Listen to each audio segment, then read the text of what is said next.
Hello YouTubers. I'd like to go over a few details while making your Cheech and Chong car that should not be missed. First thing you want to do is not have your wheels being super bright. It'll look stupid. The car is not very clean in the movie. You want to dull it up just a little bit of dull clear coat, and then just hit it with like a little brown wash to simulate brake dust, and just kind of dull them up a little bit. Also, you don't want super bright white walls. You can tone those down with a little bit of what I use this Tamiya weathering, and there's one in there called soot. And then I rub down the body on the hood and all over the body with this rust color and a very stippled brush. So you just kind of scrub it into the paint, and it gives it that weathered look, and you'll see it when you look down the actual surface of the car. It'll match more like the movie car. Another mistake people do is they do not remove the rings on the headlights. They should be gone. See how you can see the black rings around here? I actually physically went through and carved down the rings around the headlights, and so if you notice on the movie that the trim rings around the headlights are missing.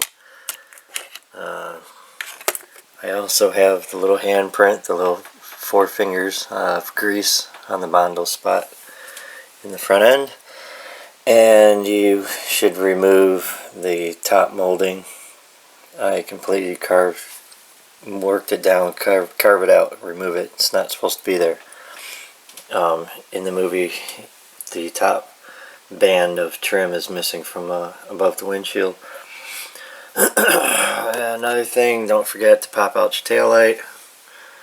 Should be one tail light missing. That I will put a silver background in, and then I'll cover it with a piece of clear cellophane, like a sandwich bag, and I'll glue it on with canopy cement, and then clear red it with a couple of pieces of tape holding it on. Also remember to remove all Chevrolet emblems. They took them off so they didn't have to pay Chevrolet royalties. Don't forget your little nose button in the back.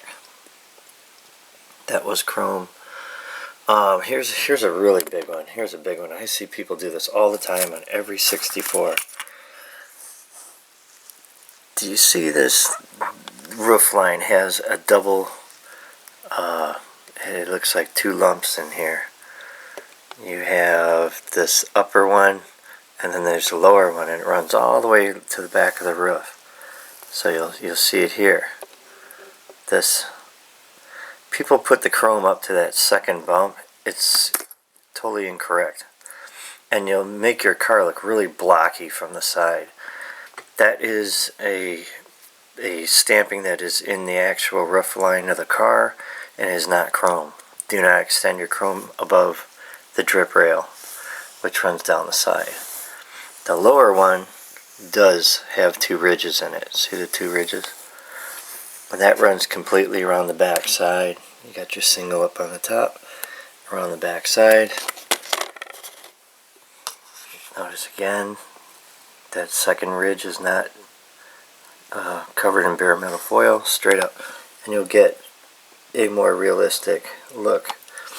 The other thing I should have noticed is that there is a defect in every single car that's molded. There's a little wave right there, and I didn't catch it until I was already painted. But with a little modeling putty, you could take care of that.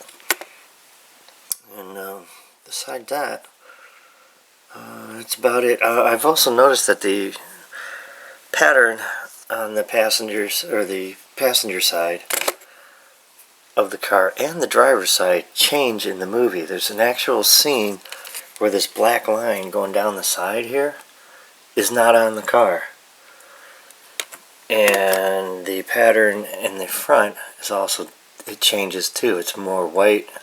The definition of the gray primer comes all the way up to the top, And when I finish the movie, or the car, I'll show you still photos from the movie.